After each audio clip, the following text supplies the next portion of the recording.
ধৈর্য এবং সংযমের চূড়ান্ত পরীক্ষা দিয়েছে পুলিশ।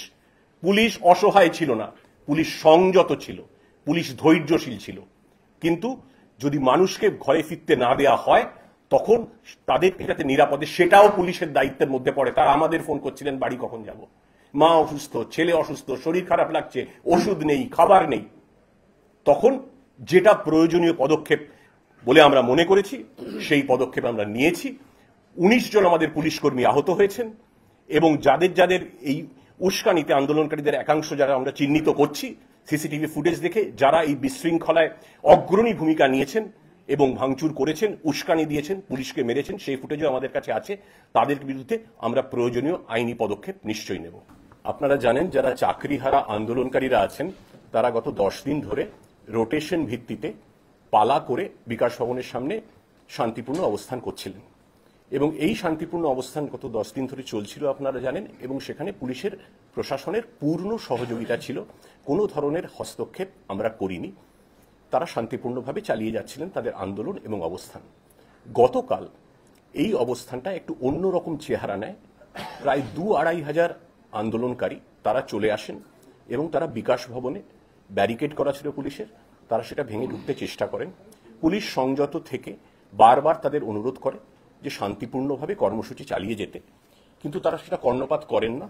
এবং আপনারা দেখেছেন বলপূর্বক জোর করে গেট ভেঙে তারা বিকাশ ভবন চত্বরে তারা ঢুকে পড়ে সেখানে অবস্থান শুরু করেন।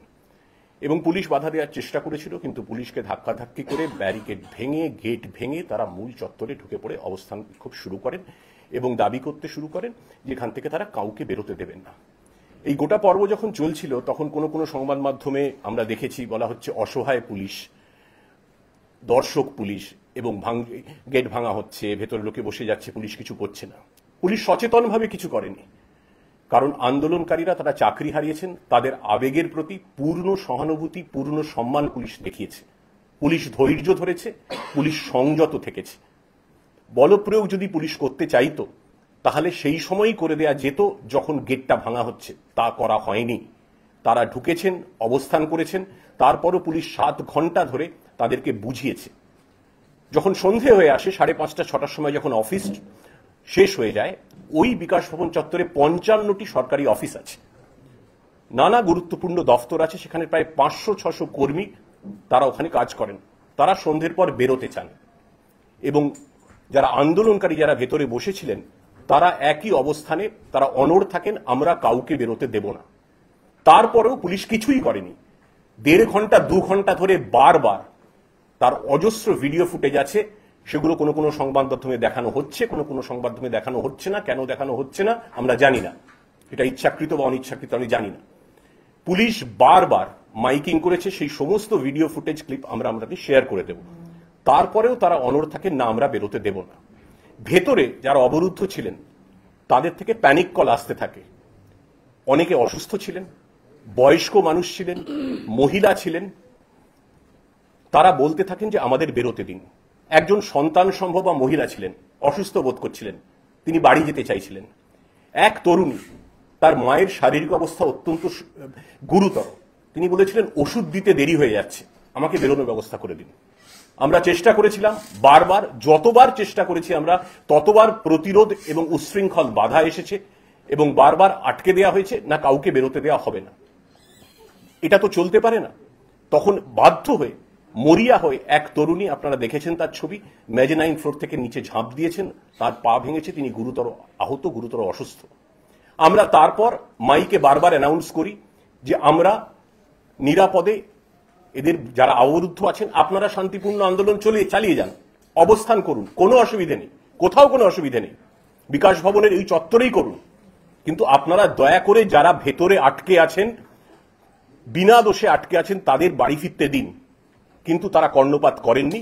কিন্তু মাইকিং করে তারপর আমরা চেষ্টা করি পুলিশ দিয়েই রাস্তার অর্ধেক অংশ সেটাকে ভাগ করে নিয়ে যাতে তারা বেরোতে পারেন। এবং যখন সেই বেরোনোর চেষ্টাটা হচ্ছিল, নিরাপদে তাদের ফিরিয়ে দেওয়ার চেষ্টা হচ্ছিল বাড়িতে, তখন পুলিশের ওপর চড়াও হয় আন্দোলনকারীদের একাংশ। যারা বেরোচ্ছিলেন তাদের ধাক্কাধাক্কি করা হয়। প্রত্যেকটার আপনাদের প্রচুর ক্যামেরা ছিল, আমাদেরও ছিল, পুরোটাই লিপিবদ্ধ আছে, পুরোটা রেকর্ডেড আছে। এবং তারপরও তাদের আবার ধাক্কাধাক্কি শুরু করা হয়। এই ধাক্কাধাক্কি সামলাতে আমাদের তখন একটাই প্রশ্ন ছিল, গণতান্ত্রিক পদ্ধতিতে শান্তিপূর্ণ আন্দোলন হলে কোথাও কোনো অসুবিধে নেই, গত 10 দিনেও ছিল না, সেই অধিকার সকলের আছে। কিন্তু সেই অধিকার প্রয়োগ করতে গিয়ে যদি সরকারি অফিসের গেট ভেঙে ফেলা হয়, সরকারি সম্পত্তি ভাঙচুর করা হয়, 7 ঘন্টা ধরে, আই রিপিট 7 ঘন্টা ধরে পুলিশের হাজার অনুরোধ, হাজার অনুনয় বিনয়ে কর্ণপাত না করে অবস্থান চালিয়ে যাওয়া হয় এবং মানুষকে বিনা দোষে 500-600 মানুষকে, অসুস্থ মানুষকে বাড়ি ফিরবেন তারা, তাহলে যদি আটকে রাখা হয় এভাবে, তাহলে সেই আন্দোলন গণতান্ত্রিকও থাকে না, শান্তিপূর্ণও থাকে না। প্রতিবাদ করার অধিকার যদি আন্দোলনকারীদের থেকে থাকে, সারাদিন কাজ করার পরে নিরাপদে বাড়ি ফিরে পরিবারের কাছে ফিরে যাওয়ার অধিকারও তাদের ছিল। সেই অধিকারটুকু আমরা সুনিশ্চিত করতে গিয়েছিলাম।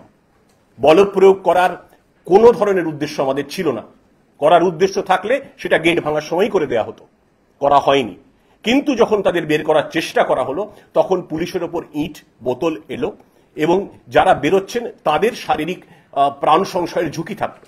আমরা নিরাপদে তাদের বার করেছি এবং এই বার করার প্রক্রিয়ায় যেটুকু বলপ্রয়োগ করতে হয়েছে সেটুকু হয়েছে এবং সেটা স্বীকার করতে আমাদের কোনো দ্বিধা নেই। আমাদের এটা প্রায়োরিটি ছিল, আন্দোলন ওরা চালিয়ে যান, শান্তিপূর্ণ থাকুন। কিন্তু শান্তিপূর্ণ আন্দোলনের নামে আমি 500-600 লোককে সারা রাত অবরুদ্ধ করতে পারি না। This is not the way to protest, absolutely unacceptable. আর লাঠিচার্জের ব্যাপারে কোন চ্যানেলে আমরা দেখছিলাম, স্বঘোষিত প্রাক্তন পুলিশ কর্তা তো অনেকে আছেন, তাদের খুব সম্মান করি, আমরা খুব সম্মান জানিয়েই বলছি, তারা মন্তব্য করছেন কোনো প্রোটোকল মানা হয়নি। কোন চ্যানেলের সঞ্চালক বলছেন এটা প্রোটোকল মানা হচ্ছে না। কিসের প্রোটোকল মানা হয়নি? প্রত্যেকটি প্রোটোকল মানা হয়েছে। অডিও ক্লিপিং আছে, ভিডিও ফুটেজ আছে। বারবার, হাজারবার পুলিশ অনুরোধ করছে দয়া করে শান্তিপূর্ণ থাকুন, মানুষগুলোকে বেরোতে দিন যারা আটকে আছেন। কেউ অসুস্থ, কারুর বাড়িতে বয়স্ক মা বাবা আছেন, তাদের বেরোতে দেব না, হিংসা চালাবো, গেট ভাঙা আমরা তবু কিছু বলিনি। অবস্থান করছেন সরকারি সম্পত্তি, তখনই বলা হয়নি। ধৈর্য এবং সংযমের চূড়ান্ত পরীক্ষা দিয়েছে পুলিশ। পুলিশ অসহায় ছিল না, পুলিশ সংযত ছিল, পুলিশ ধৈর্যশীল ছিল। কিন্তু যদি মানুষকে ঘরে ফিরতে না দেয়া হয়, তখন তাদের যাতে নিরাপদে, সেটাও পুলিশের দায়িত্বের মধ্যে পড়ে। তারা আমাদের ফোন করছিলেন, বাড়ি কখন যাব, মা অসুস্থ, ছেলে অসুস্থ, শরীর খারাপ লাগছে, ওষুধ নেই, খাবার নেই। তখন যেটা প্রয়োজনীয় পদক্ষেপ বলে আমরা মনে করেছি, সেই পদক্ষেপ আমরা নিয়েছি। 19 জন আমাদের পুলিশ কর্মী আহত হয়েছেন এবং যাদের এই উস্কানিতে আন্দোলনকারীদের একাংশ যারা আমরা চিহ্নিত করছি সিসিটিভি ফুটেজ দেখে, যারা এই বিশৃঙ্খলায় অগ্রণী ভূমিকা নিয়েছেন এবং ভাঙচুর করেছেন, উস্কানি দিয়েছেন, পুলিশকে মেরেছেন, সেই ফুটেজও আমাদের কাছে আছে। তাদের বিরুদ্ধে আমরা প্রয়োজনীয় আইনি পদক্ষেপ নিশ্চয়ই নেব। Thank you sir.